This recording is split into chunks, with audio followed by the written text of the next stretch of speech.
पहला आर्टिकल दोस्तों हमारे पास है फूड सिक्योरिटी संबंधित, एक शॉर्ट बना रखा है मैंने बड़ा प्यारा सा इस पर आपके लिए, जल्दी से काम हो जाएगा हमारा। फूड सिक्योरिटी, ये है हमारा शॉर्ट बना रखा है मैंने इस पर आपके लिए। इस आर्टिकल की मेन थीम क्या है दोस्तों, सिंपल से आते हैं आपके साथ, थीम पर आते हैं।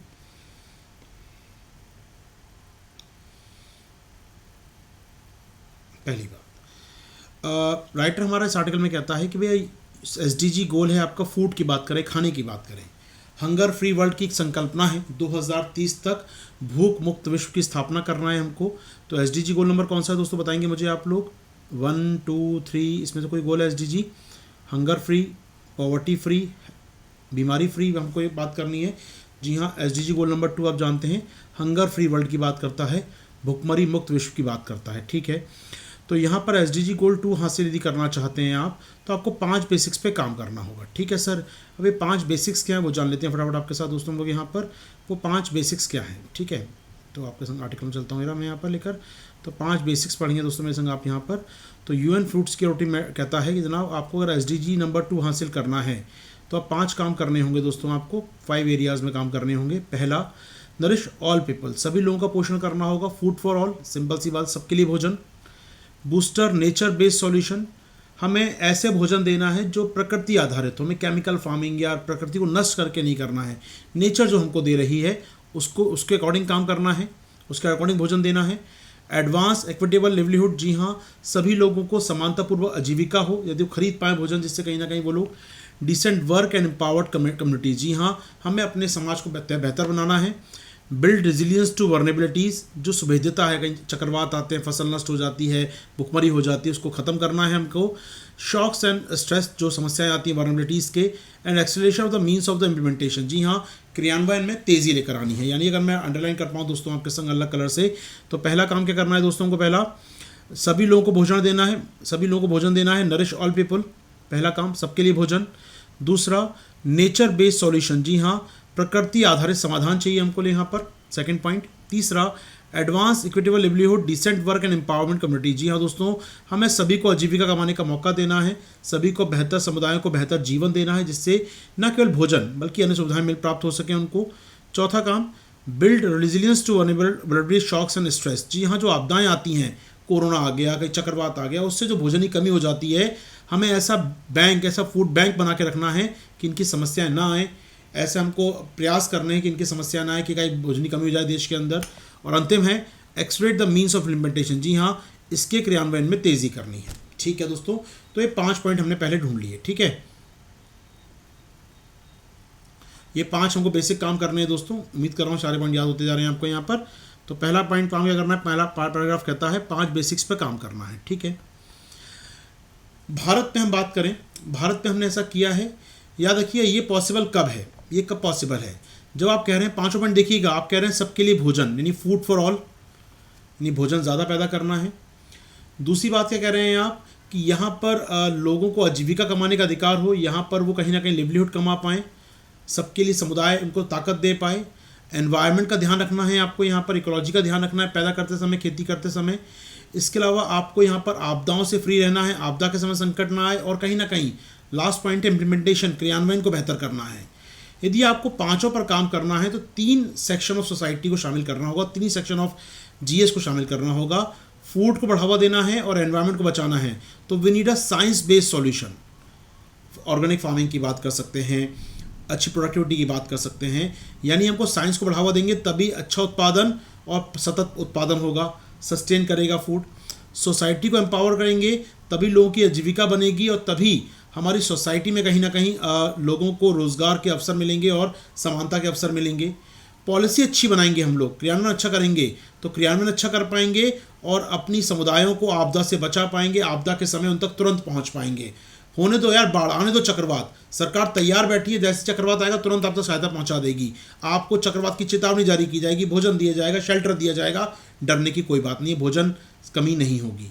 जी हाँ, तो ये हमें साइंस, सोसाइटी और पॉलिसी को मिलकर काम करना होगा, ठीक बात है सर। तो क्या भारत में ऐसा कभी हो चुका है सर?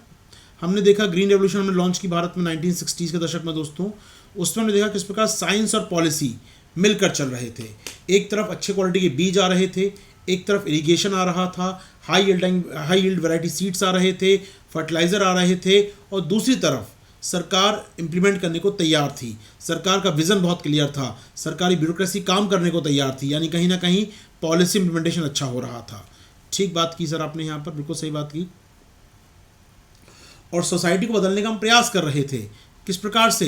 ट्रेनिंग दे रहे थे फार्मर्स को, कृषि दर्शन, कृषि वाणी सुनो, अवेयर कर रहे सोसाइटी को हम लोग कि क्या फ़ायदे हैं इसके, जिससे वो अपना सके इसको। हम बीज लेके उसके पास गए, वो अडॉप्ट कर सके, स्ट्राइक पे ना बैठ जाए कहीं ना कहीं वो। हम उसके पास बेहतर अच्छा बीज लेके गए, अच्छा उर्वरक लेके गए कि भाई अडॉप्ट करो उस टेक्नोलॉजी को। हमने उसको अवेयर किया, वेल अवेयरनेस दी, उसने अडॉप्ट किया उस समय तकनीकों को, और हम देख रहे हैं समाज, सोसाइटी और पॉलिसी के चलते सफल रहा ग्रीन रेवोल्यूशन। यहाँ तक बात समझ में आती है सर। आज हमको GR 2.0 की आवश्यकता है। अगला पैराग्राफ में राइटर आता है यहाँ पर, हमको GR 2.0 की आवश्यकता है। क्यों है सर? पहली बात तो सवाल पूछता है क्यों है आवश्यकता आपको? क्योंकि भारत की वर्ल्ड हंगर इंडेक्स में स्थिति जानते हैं दोस्तों आप लोग। वैश्विक भूख सूचकांक जो है काफ़ी भयानक है हमारे लिए दोस्तों, काफ़ी भयानक है हमारे लिए। 116 में 101वीं रैंक हमारी है। दुनिया के 25% भुखमरी वाले लोग भारत में रहते। 25% world hunger population lived in our own country और ओन बिलव्ड कंट्री, हमारे देश में रहते हैं दोस्तों दुनिया के 25% भूखे लोग। सोचिएगा दुनिया में लगभग 80 से 90 करोड़ लोग भुखमरी का शिकार हैं, उसमें से 20 करोड़ लोग भारत के अंदर रहते हैं। तो निश्चित तौर पर एक डेटा बड़ा चिंताजनक है। इतना अनाज है, सरप्लस है, निकल रहा है, बाहर गिर रहा है, निकल निकल के वो दान कर रहे हैं देशों को। यूक्रेन वॉर होता है, हम लोग खुश हो जाते हैं, चलो अब गेहूँ बिकेगा, हमारा गेहूँ ज़्यादा जाएगा मार्केट में, इतना गेहूँ भरा पड़ा है, लेकिन फिर भी लोगों तक भोजन नहीं। तो डिलेमा है अपने आप में, ये एक अजीब सा, ये अपने आप में एक दुविधा है हमारे सामने। एक तरफ अनाज के भंडार भरे पड़े हैं और दूसरी तरफ दुनिया से गरीब हमारे यहाँ भरे पड़े हैं। एक तरफ हम लोग प्रोडक्शन में दुनिया के टॉप 2 में आते हैं, लेकिन हंगर इंडेक्स में 101 पे आते हैं। तो निश्चित तौर पर ये जो डिलेमा है दोस्तों, ये बड़ा मुश्किल करता है हमारे लिए, तो हमें समझना होगा। अब इसके लिए और क्या दोस्तों, एक समस्या ये भी है कि ये ग्रीन रेवोल्यूशन सस्टेन नहीं कर पा रहा है। लैंड प्रोडक्टिविटी लगातार कम होती जा रही है, उत्पादकता लगातार कम हो रही है, इकोलॉजिकल डिजास्टर होता जा रहा है। यानी आपने अगर 2.0 को नहीं अपनाया तो आप भोजन नहीं दे पाएंगे। भोजन चाहिए क्योंकि गरीब बहुत हैं आपके यहाँ, भुखमरी का शिकार बहुत लोग हैं, और आपने अच्छा उत्पादन नहीं किया तो लैंड प्रोडक्टिविटी कम हो चुकी है, उत्पादकता बहुत कम हो चुकी है, डिजास्टर हो चुके हैं इकोलॉजिकल अपने आप में, आप खेती सस्टेन नहीं कर पाएंगे। यानी जो खेती हमारी है ना तो पर्याप्त रूप से भोजन करा पा रही है लोगों को, और ना ही सस्टेन करा वाली है आगे यहाँ पर। तो ऐसे में हमको आवश्यकता है रिफॉर्म करने की सर। ठीक है, कैसे करेंगे जनाब? अगला पैराग्राफ आता है कैसे करेंगे। तो यहाँ पर सामान्य बात है दोस्तों, वही साइंस सोसाइटी पॉलिसी, SSP हमारा दोस्तों। ठीक है, SSP क्या है? साइंस सोसाइटी पॉलिसी, वही काम करना है दोस्तों में यहाँ पर। साइंस में दोस्तों हमें क्या करना होगा? ऑर्गेनिक फार्मिंग की बात कर सकते हैं आप। साइंस क्या कहता है? एग्रो क्लाइमेटिक जोन खेती करें आप। क्यों डिजास्टर हो रहा है? क्यों पानी कम हो रहा है नीचे? क्यों सॉइल खराब हो रही है आपकी? आपने बिना समझे इरिगेशन किया, आपने बिना सोचे समझे यहाँ पर फर्टिलाइज़र का यूज़ किया, साइंस का प्रयोग नहीं किया। साइंस का बेहतर प्रयोग हो सकता है।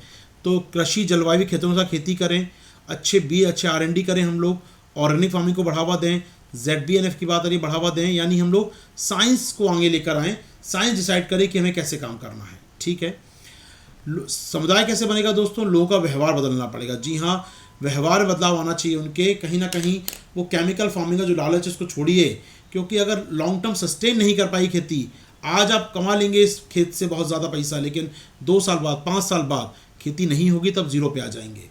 तो अगर लोगों के व्यवहार में बदलाव लाया जाए तो संभव है कि हम इस साइंस टेक को लोगों तक पहुंचा सकते हैं, कम्युनिटी तक पहुंचा सकते हैं।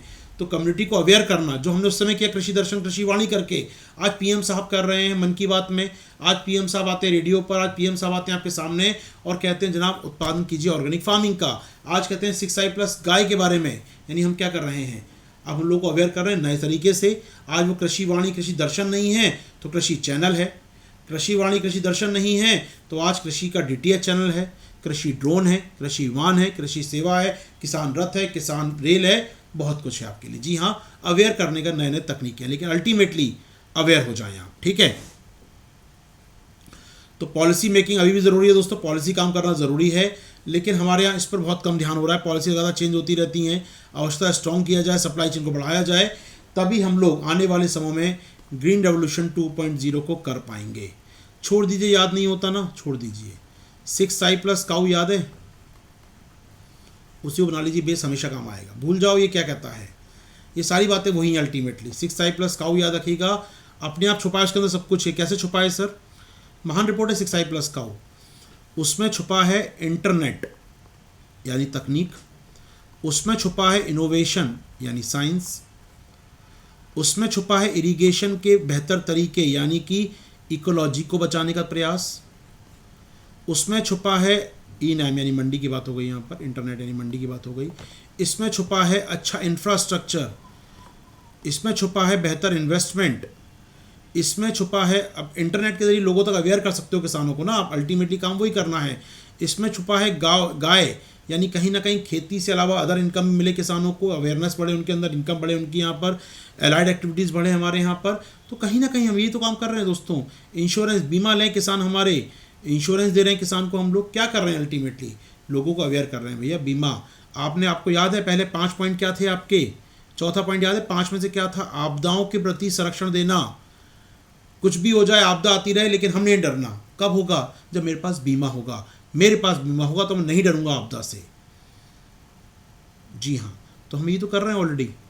अब इसको कोई ना कोई किसी न किसी रूप में कहता रहता है, हम विजन से भटक जाते हैं, हम 10 चीज़ याद करने बैठ जाते हैं। एक पकड़ लो 6i+ का, उसमें ढूंढो क्या सॉल्यूशन है। हो पाएगा?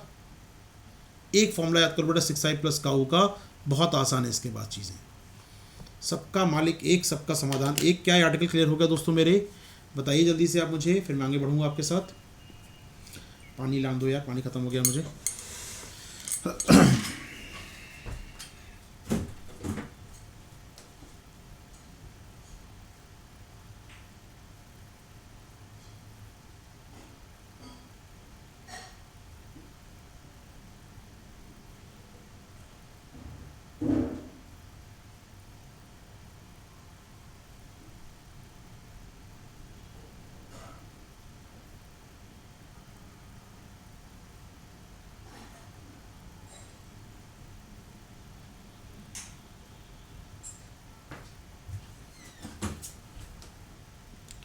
रिवर लिंकिंग प्रोजेक्ट की बात करें दोस्तों, ठीक है। ये हमारा कह रहा है राइटर यहाँ पर, जनाब इस बार का जो बजट आया है इसने काफ़ी बूस्ट किया है रिवर लिंकिंग प्रोजेक्ट को। अच्छी बात है सर।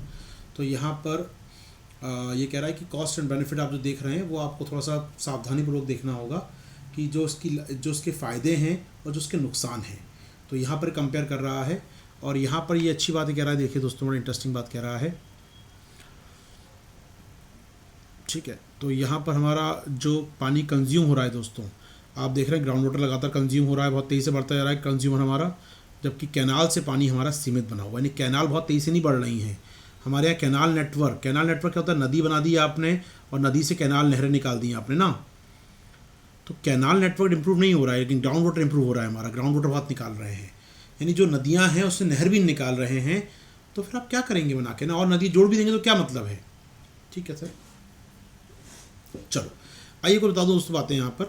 पहले तो बजट में क्या किया गया वो जानते हैं आप लोग। बजट में क्या किया गया इस बार? बजट में 2 प्रयास किए गए हैं दोस्तों।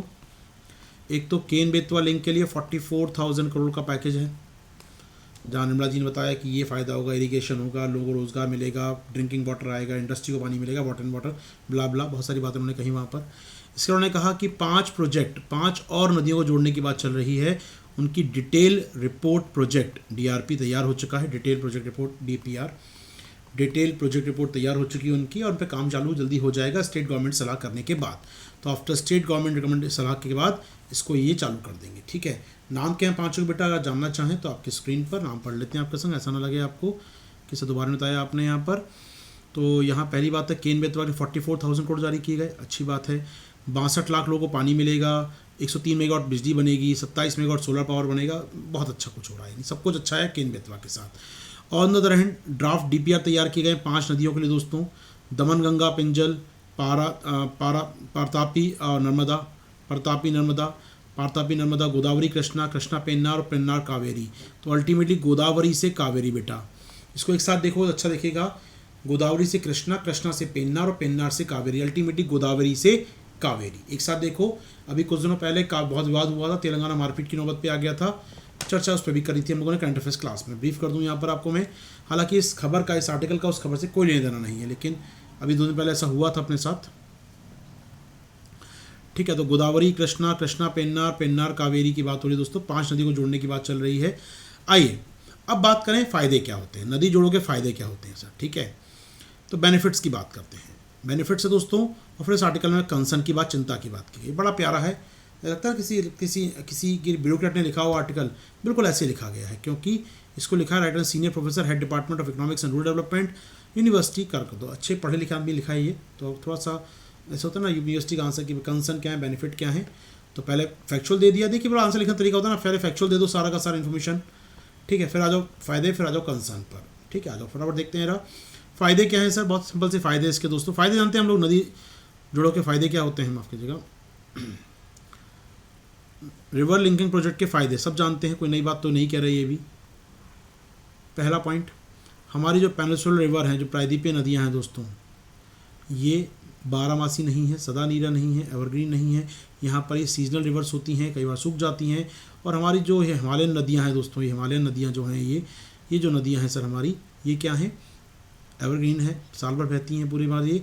तो ऐसे पानी निकाल के इनके अंदर डाला जा सकता है। एक कॉन्सेप्ट तो यही है दोस्तों, इनको जोड़ा जाए तो इससे क्या होगा सर, जो पेनिनसुलर रिवर है, जो प्रायद्वीपीय नदियाँ हैं, उनमें भी हमेशा पानी रहेगा, उनके अंदर भी वाटर सरप्लस आ सकेगा। यानी कि हिमालयन रिवर का वाटर सरप्लस, जो अधिशेष है पानी का, उसको कहाँ डाला जाएगा, पेनिनसुलर रिवर के अंदर। HR to PR, Himalayan river से पेनिनसुलर में लाएगा पानी सर, पहला फ़ायदा।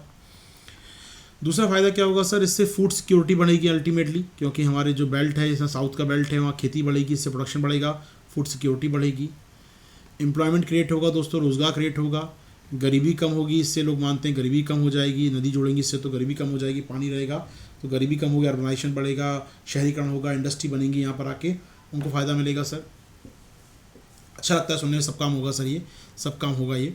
और क्या फ़ायदा रिवर लिंकिंग का सर, एक फ़ायदा ये है कि कनेक्टिविटी होने से कहीं ना कहीं जो ड्रॉट होता है हमारे यहाँ, या कहीं फ्लड आती है हमारे यहाँ पर, तो इसका मैनेजमेंट अच्छा हो पाएगा, इसका अच्छा मैनेजमेंट हो पाएगा, बाढ़ या सूखे का प्रबंधन अच्छा हो पाएगा।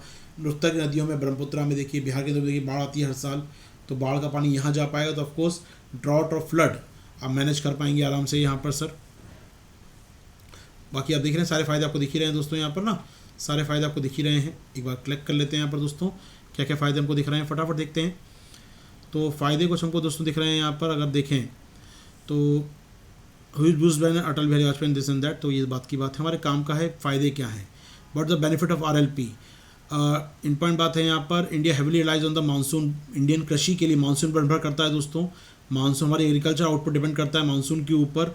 और ऐसे में तो इससे फ़ायदा क्या होगा, नदी जोड़ने से uneven water flow in the different river basin which otherwise flow wastefully into sea, तो समुद्र में चला जाता है पानी अनावश्यक रूप से, वो हम लोग बाकी नदियों में डाल पाएंगे, जिससे कहीं ना कहीं हमारे यहाँ इक्वल डिस्ट्रीब्यूशन ऑफ वाटर हो पाएगा। ठीक बात है sir. Surplus to water starved area, जी हाँ, डाइवर्जन कहाँ से कहाँ करेंगे, अधिशेष वाले से कम वाले पानी भेजेंगे दोस्तों। इससे क्या होगा, पॉवर्टी कम होगी, अल्टीमेटली फूड सिक्योरिटी पैदा होगी, यानी गरीबी कम होगी और खाद्य सुरक्षा पैदा होगी सर, इससे अच्छी बात है हमारे यहाँ पर। इसके अलावा और क्या होगा सर, तो अनाज का उत्पादन बढ़ जाएगा दोस्तों, इससे कहीं ना कहीं अनाज का उत्पादन ज़्यादा चाहिए आपको, यहाँ पर फ़ायदा मिलेगा। इसके अलावा फ्लड जो आती हैं बार बार, वो फ्लड्स को हम कंट्रोल कर पाएंगे, ये बातें सही हैं सर यहाँ पर। तो बहुत सारे इलाकों में हम देखेंगे यहाँ पर ड्रॉट आते रहते हैं, उसको मैनेजमेंट करना आसान होगा। ठीक है, तो ये क्या करेंगे दोस्तों, तो वाटर जो सरप्लस वाला पानी वाला इलाका है, वहाँ से वाटर कमी वाले इलाके में पानी को भेजा जाएगा। ठीक है, चलो, इससे ऑफकोर्स एम्प्लॉयमेंट पैदा होंगे, फसल बेहतर होगी और फार्म इनकम बेहतर, किसानों की आय बढ़ेगी। यानी कुछ नया पॉइंट नहीं है दोस्तों, अल्टीमेटली यही पॉइंट आपके साथ में। एक बार समरी कर दूं फिर से मैं, तो बेनिफिट क्या है अगर मुझसे कहा जाए RLP के, रिवर लिंकिंग प्रोजेक्ट के बेनिफिट क्या हैं, तो पहला, सरप्लस वाले जगह से वाटर स्टार्व्ड या कमी वाली जगह पानी भेजा जाएगा। दूसरा, फ्लड और ड्रॉट मैनेजमेंट हो पाएगा, सूखा और बाढ़ का प्रबंधन हो पाएगा। चौथा, एग्रीकल्चर आउटपुट बढ़ पाएगा, अल्टीमेटली किसान की, फार्मर की इनकम बढ़ पाएगी। इसके अलावा हमारे पास फूड सिक्योरिटी होगी दोस्तों। इसके अलावा एम्प्लॉयमेंट जनरेशन होगा।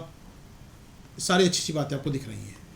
ठीक है सर, हालांकि पॉइंट नहीं लिखे, में लगता है दो पॉइंट और जोड़ सकता है राइटर इसके अंदर। हम कहते भी हैं देश में वाटरवे डेवलप हो पाएंगे हमारे यहाँ, यदि नदी जोड़ते हैं तो वाटरवेज डेवलप हो पाएंगे हमारे, नदी जल मार्ग डेवलप हो पाएंगे हमारे यहाँ पर, नहरें बनती हैं तो फ़ायदा मिलेगा नदी जल मार्ग का हमको यहाँ पर, रिवर वाटरवेज डेवलप होंगे सर हमारे यहाँ पर।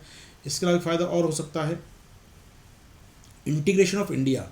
इम्पॉर्टेंट बात है ना यार, देखो नदी जोड़ेंगी, हमें फील होगा एक देश है, देश का एकीकरण और अच्छा होगा। जैसे सब लोग देखते हैं झंडा है, एक निशान है, एक चक्र है, एक संसद है, एक सुप्रीम कोर्ट, ऐसे ही ये भी एक लिंक होगी जो पूरे देश को जोड़ रही होगी। तो देश की एकता में वृद्धि होगी, ऑफकोर्स ये देखना पड़ेगा यहाँ पर। तो यूनिटी ऑफ इंडिया इससे मजबूत होगा, ठीक है। और पानी का बंटवारा अगर हो जाता है तो इससे बड़े स्तर पे जो स्टेट डिस्प्यूट होता है ना, पानी के बंटवारे को लेकर जो लड़ते रहते हैं राज्य हमारे यहाँ, कभी कर्नाटक तमिलनाडु से लड़ता है, तेलंगाना आंध्रा से लड़ता है, वो सब समस्याएं खत्म हो जाएंगी। जो पॉइंट इस आर्टिकल ने मेंशन नहीं किए हैं क्योंकि प्रोफेसर साहब यूपीएससी कैंडिडेट नहीं है। जोड़ पा रहे हैं दोस्तों, हम लोग जान पाएंगे फ़ायदे यहाँ पर, बेनिफिट जोड़ पा रहे हैं इसके, ठीक है सर, ये बेनिफिट हमको समझ में आ रहे हैं, ठीक है। लेकिन कंसर्न क्या है? अब देखिए अंदर यहीं पे आता है केवल थोड़ा सा एक्सपीरियंस होने का। मैं आपको बताता हूँ पॉइंट जो जोड़ सकते हैं आप यहाँ पर, जो राइटर ने भले ही मेंशन ना की हो, ठीक है। अब आते हैं चिंताएं क्या हैं सर? चिंताएं वही जो सब जानते हैं, वही चिंता राइटर ने लिखी है। इकोलॉजिकल सा चिंता है। इकोलॉजिकल चिंता क्या होती है दोस्तों? अब डिफरेंट रिवर पानी मिला रहे हैं आप, किसी की डाइवर्सिटी अलग प्रकार की, किसी डाइवर्सिटी अलग प्रकार की है, किसी का पीएच वैल्यू अलग प्रकार का, किस नदी का पीएच अलग प्रकार का है, कई मछलियाँ अलग प्रकार की होती है, कई मछलियाँ अलग प्रकार की होती हैं। गंगा की डॉल्फिन पहुँच जाएगी कावेरी में, वहाँ मिल जाएगी उसको बख्शीर, तो अलग प्रकार की समस्या हो जाएगी। तो इससे होगा क्या? डाइवर्सिटी, इकोलॉजिकल डिजास्टर हो सकता है अपने आप में। लोगों का मानना है इकोलॉजिकल डिजास्टर हो सकता है इससे अपने आप में, परितंत्र को नुकसान हो सकता है। बहुत बड़ी राशि की आपको आवश्यकता है इसके लिए, ठीक है। पैसा कहाँ से लाओगे भैया? तीसरी बात, क्या स्टेट और सेंटर कोऑर्डिनेट कर पाएंगे नदी जोड़ने के लिए? अभी तो 1 इंच ज़मीन नहीं देते अपनी, वो पानी दे देंगे आपको लगता है वो? अब सोचिएगा, होता क्या है ना, राज्य के अंदर नदी है, राज्य का एक दूसरा व्यक्ति पानी मांगता है, वो पानी की मांग कर रहा है, कोई सुनता ही नहीं है, उसकी नदियां हैं ना। अब बिहार के कोई किसान का पानी नहीं है, मेरे यहाँ पर सिंचाई नहीं हो पाती, तो बिहार इतना पानी तो है यार, क्या करोगे? तो बात ही नहीं सुनेगा कोई। अब बिहार का गंगा का पानी चला गया तमिलनाडु में, अब बिहार का किसान कह रहा है पानी नहीं है मेरे पास, तो नेशनल इशू बन जाएगा ये। अरे ये क्या मतलब? अपने राज्य के पानी क्यों दोगे भाई तुम लोग? पहले नहर क्यों निकालोगे उसके लिए अपने? तो कहीं ना कहीं इससे क्या होगा, विवाद हो सकता है, पानी देने को मना कर सकते हैं। वह सरप्लस होगा, वो दूसरा राज्य को देना चाहेगा, बड़ा डाउट है। खासकर उत्तर भारत का दक्षिण को देना चाहेंगे, या दक्षिण के रेवेन्यू देना चाहते हैं उत्तर भारत को, मुश्किल होगी। तो सेंट्रल स्टेट अपने आप में सर ये स्टेट रिलेशन बिगड़ सकते हैं कहीं ना कहीं सहमति बनते समय। और क्या मुश्किल आ सकती है सर इसके बनाने में? इसको बनाने में बहुत सारा लैंड एक्विजिशन करना पड़ेगा, बहुत नहरों का जाल बिछाना पड़ेगा, लाखों करोड़ों लोगों का विस्थापन करना होगा, पेड़ों को ढका, पेड़ नष्ट हो जाएंगे, जंगल नष्ट हो जाएंगे, हो सकता है बायोडाइवर्सिटी नष्ट हो जाए नहरों को बनाने में। जी हाँ, आपको बहुत नहरें बनानी पड़ेंगी, बहुत कैनाल सिस्टम तैयार करना पड़ेगा, जिससे हो सकता है कहीं ना कहीं आपके रीसेटलमेंट, रिहैब करना पड़े, लोगों को बड़े स्केल पर पुनर्वास करना पड़े, उनकी बस्तियाँ खाली हों, फॉरेस्ट एरिया डूब जाए आपके यहाँ पर, यानी कहीं ना कहीं। बेटा कॉस्ट कपिल में लिख दी ऊपर, नहीं लगा दिया, देखो ये कॉस्ट में लगा दी ऊपर ना, सेकंड पॉइंट में ये कॉस्ट का मतलब, रुपये का साइन मतलब कॉस्ट ही है, ठीक है ना। तो ये आप जो हो सकते हैं, पैसा इसमें बहुत लगेगा दोस्तों, ठीक है। तो एक बड़ी समस्या ये है इसके साथ। और क्या समस्या है इस प्रोडक्ट के साथ सर? कंसर्न और क्या हमको यहाँ पर है? इसके अलावा कंसर्न एक ये भी है कि पानी कमी को डाल दिया जाएगा, लेकिन what about management of river, वो कहाँ किया आपने? आपके पास जो पानी था उसका सदुपयोग नहीं किया। क्या कावेरी रिवर के एक पानी का प्रयोग हो रहा है? क्या गोदावरी के एक बूंद का प्रयोग हो रहा है? क्या कृष्णा की बूंद का प्रयोग हो रहा है? शायद नहीं। अभी आप कह रहे हैं जनाब पानी डाल दो समस्या हल हो जाएगी, शॉर्ट टर्म दिखता है हमको एक प्रकार से विजन कि दे दो पानी और समस्या हल हो जाएगी उनकी। जब तक आप अपने स्टेट रिवर मैनेजमेंट नहीं करेगा, वाटर मैनेजमेंट नहीं करेगा, आपने ग्राउंड वाटर को रिचार्ज नहीं करेंगे, तब तक हल होने वाला नहीं है। और इसीलिए वो ग्राफ दिया है यहाँ पर राइटर ने कि जनाब जो कैनाल आपने बिछाई हैं, पिछले कुछ सालों में जो कैनाल बिछाई हैं आपने, आप देखिए आपके सामने हैं, कैनाल बहुत ज़्यादा यूज़ नहीं की गई हैं, कैनाल से इरीगेशन का एरिया नहीं बढ़ा है, ग्राउंड वाटर बढ़ रहा है आपके यहाँ पर। तो कैनाल नेटवर्क काम नहीं करता, कैनाल नेटवर्क की अपनी समस्याएं हैं, और जब कैनाल नहीं जा पाती हैं तो ऐसे में नदी जोड़ भी दिया अगर आपने, तो बड़ा मुश्किल काम होगा नहरों से सिंचाई कर पाना दोस्तों, ठीक है।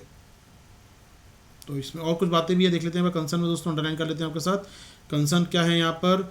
The notion of interlinking river, तो बात करें बहुत ज़्यादा डिबेट है देश के अंदर, वन ये वो समस्याएं क्या क्या हैं, अच्छी बातें दिख रही हैं, ठीक है। एक तो ह्यूज कॉस्ट है सर, यहाँ पर पैसा बहुत लगने वाला है, पहली बात, ठीक है। दूसरी बात सर, एनवायरनमेंट का कंसर्न है यहाँ पर, हाइड्रोलॉजिस्ट का कंसर्न है अपने आप में। इनका मानना है कि ऐसा चेंज कर देंगे रिवर्सिबल होगा, ये हमने जोड़ दिया तो अपरिवर्तनीय चेंज आ जाएगा, फिर उसको चेंज भी नहीं कर पाएंगे आप दोबारा, कंट्रोल दैट अंडू करने का ऑप्शन नहीं होगा फिर आपके पास यहाँ पर, ठीक है। कैनाल बिछा देंगे आप या नेटवर्क ऑफ डैम बना देंगे, तो इससे आप natural drainage leading to flooding, vast stretch of land will submerge. जी हाँ, लगातार आपका यहाँ पर ज़मीन डूब जाएगी, जंगल के इलाके डूब जाएंगे और बहुत सारे लोगों को विस्थापन देना पड़ेगा। ठीक बात है सर, ये बिल्कुल ठीक बात है।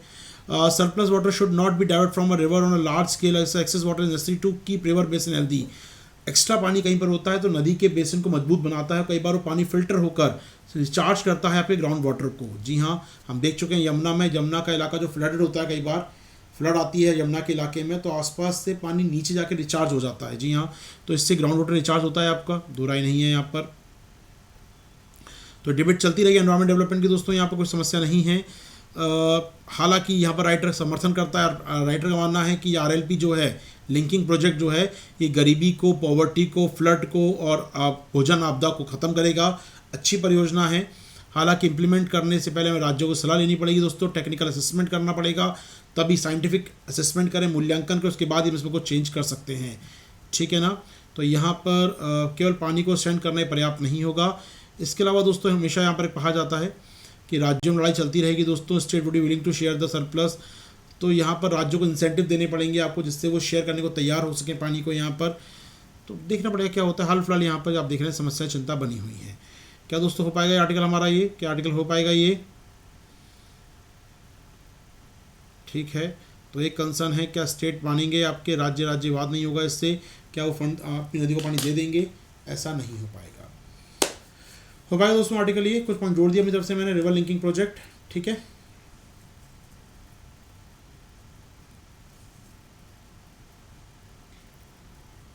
आ सकता है क्वेश्चन दोस्तों, इस बार इस पर आ सकता है क्वेश्चन, क्योंकि निर्मला जी ने 5 नदियों को जोड़ने की बात कही है, तो वो आज संभवतः सवाल बना सकता है। और गोदावरी कावेरी को लेकर लगातार पीछे कुछ दिनों से न्यूज़ हम देख रहे हैं, लगातार आ रही है। ठीक है, चलो चलिए आगे बढ़ते हैं दोस्तों, आगे चलते हैं आपके साथ हम लोग यहाँ से। इसमें एक दो फैक्ट बता दूँ मैं आपको, जो जुड़े हैं इस आर्टिकल में लिखे थे, मैं आपको बता दूँ यहाँ पर इस आर्टिकल जुड़े फैक्ट। हाँ, इसका बैकग्राउंड है, नदी जोड़ो परियोजना का बैकग्राउंड क्या है, तो यहाँ से 2 पैराग्राफ में छपा था, वो उसको बता दूँ मैं आपको यहाँ पर। इसमें कहा गया था कि पहली बार जो आइडिया था, प्रस्ताव था, ये कहाँ पर आया था तो सर ऑथर कॉटन और KL राव ने 19 सेंचुरी प्रस्ताव दिया था ये पहली बार। हालांकि बहुत मज़ा नहीं आया प्रस्ताव में, लेकिन इसको बढ़ावा कब मिला सर, जब मिनिस्ट्री ऑफ वाटर रिसोर्स ने आइडिया दिया 1980 के दशक में दोस्तों। तो 80 के दशक में NPP का आइडिया दिया, नदियों को जोड़ने के लिए नेशनल पर्सपेक्टिव प्लान तैयार किया गया। अच्छी बात है सर, यहाँ पर नदियों को जोड़ने के लिए नेशनल पर्सपेक्टिव प्लान तैयार किया गया। कब? 1980s में। अटल जी के समय इसको ज़्यादा बढ़ावा मिला दोस्तों, ह्यूज बूस्ट का मिला अटल बिहारी वाजपेयी की सरकार में, जब बनाई गई NWDA दोस्तों। ये संस्था, इसकी मीटिंग थी और यहाँ पर तेलंगाना ने बहुत हंगामा किया है। तो NWDA इंपॉइंट संस्था है दोस्तों, इसमें गोदावरी और कावेरी को लिंक करने की बात चल रही है। तेलंगाना ने बहुत हंगामा मचाया यहाँ पर 2 दिन पहले, उसने कहा नहीं बनने देंगे, ये कर देंगे, वो कर देंगे। आंध्र अपनी बात कह रहा है, तमिलनाडु अपनी बात कह रहा है, कर्नाटक कह रहा है जो करना है करो, मुझे पानी चाहिए। तो बहुत हंगामा हुआ दोस्तों यहाँ पर। तो NWDA बन गया है, इसने आइडेंटिफाई किए 14 प्रोजेक्ट आइडेंटिफाई किए नॉर्थ इंडिया में और 16 आइडेंटिफाई किए हैं इसने साउथ इंडिया में या पेनिसुलर रिवर के, जिनको जोड़ा जा सकता है दोस्तों। ठीक है ना। इसके अलावा दोस्तों याद रखिए, फिर हमने देखा यहाँ पर अब सरकार ने इस साल 5 प्रोजेक्ट का डिटेल रिपोर्ट, प्रोजेक्ट रिपोर्ट तैयार करने की बात स्वीकार कर ली है। तो ऑलमोस्ट काम आगे बढ़ रहा है, अच्छी बात है। केन बेतवा एक हो गई, उसमें से 5 और, तो ऑलमोस्ट 30 हमारे पास जोड़नी है, उसमें से एक बन रही है और 5 पर और काम चालू हो जाएगा इस साल में। तो ये सरकार आगे बढ़ रही है, इस पर अच्छी बात है। तो ये बेंचमार्क ईयर है 1980s, 2002 में हम देखें NWDA बना अपने आप में। NWDA बहुत काम की संस्था है दोस्तों, NWDA बहुत काम की संस्था है, बताया भी था उस दिन आपको। NWDA बहुत काम का है, बहुत सारे इंपॉर्टेंट काम करता है, बहुत सारे काम बढ़ाए गए हैं हाल के दिनों में इसके। मैं ढूंढ भी रहा था, मिल नहीं रहा मुझे PVD वाला। NWDA काम बहुत ज़्यादा बढ़ाए गए हैं वहाँ पर।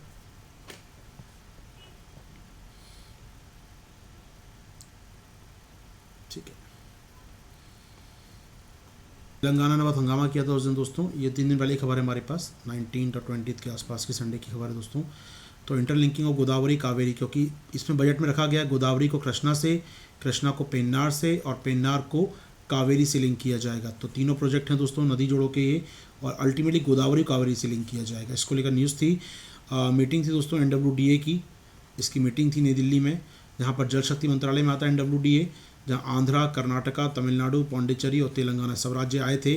बहुत हंगामा हुआ यहाँ पर, कैसे जोड़ा जाए नदी को। यहाँ पर एक मैप भी जोड़ा था उससे मैंने क्लास के अंदर।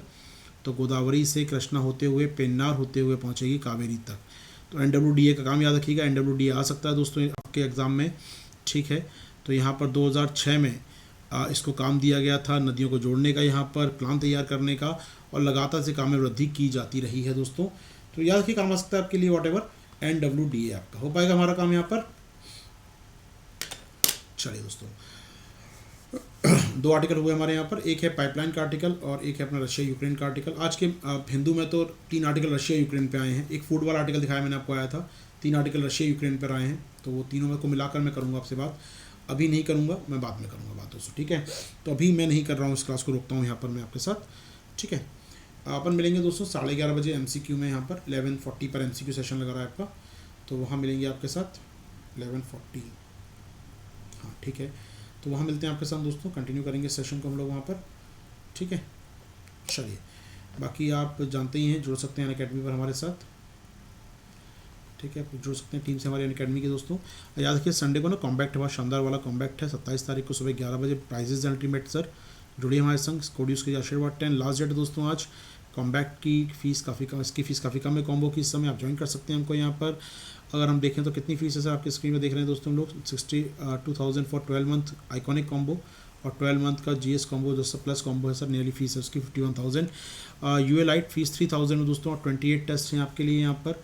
इसके अलावा आइकॉनिक सब्सक्रिप्शन है दोस्तों, ये काम का है आपके लिए, जुड़ सकते हैं 1-to-1 इसमें मेंटरशिप होती है आपकी। केवल GS चाहें तो फीस सर 47,000 फॉर GS के लिए, और 67,000 फॉर आइकॉनिक के लिए आप ज्वाइन कर सकते हो। तो नए बैच शुरू हो रहे हैं आपके लिए, मेंस का बैच आप देख रहे हैं, मेंस का फीस 24,000। बैच शुरू हो रहे हैं दोस्तों आज से, नए आपके 25 फरवरी से नए बैच शुरू हैं, 1 ईयर 2 ईयर के बैच शुरू हो रहे हैं, आप हमको यहाँ ज्वाइन कर सकते हैं। उम्मीद करता हूँ दोस्तों मेरी बात पहुँच गई होंगी आप तक।